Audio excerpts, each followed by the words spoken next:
nothing less than perfect. Imagine you're invited to the grand palace of the king and queen, to the White House in Washington, D.C., or to the grand office of the Prime Minister of Israel.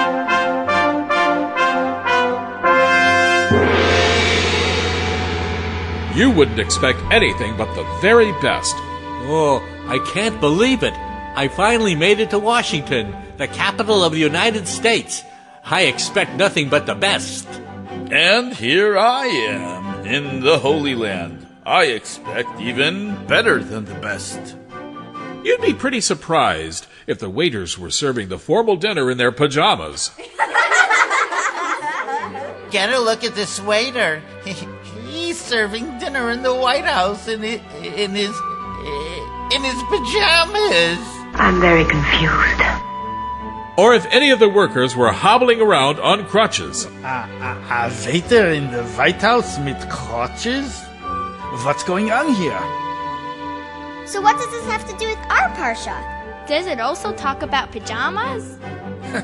Of course not, silly. But it does talk about how the Kohanim should look. After all, they are working in a very important place. How much more so in the palace of the King of Kings, the Beis HaMikdash, and Mishkan of Hashem.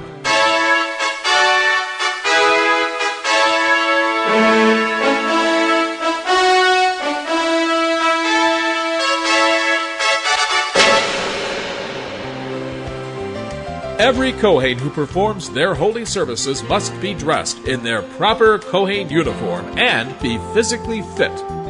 Indeed, if a Kohen has any kind of physical defect, he can't serve in the Beis HaMikdash. This defect is called a mum, and it makes no difference whether the mum is something he was born with, such as blindness, or whether it happened through an accident, such as a broken arm.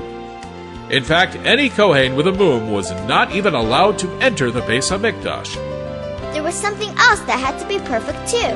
It's the animals that were offered as karbanos.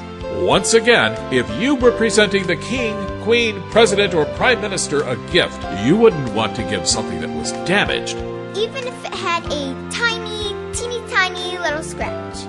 Similarly, since a korban was a gift to Hashem, it makes perfect sense that an animal that was offered had to be absolutely perfect. Nothing but the best.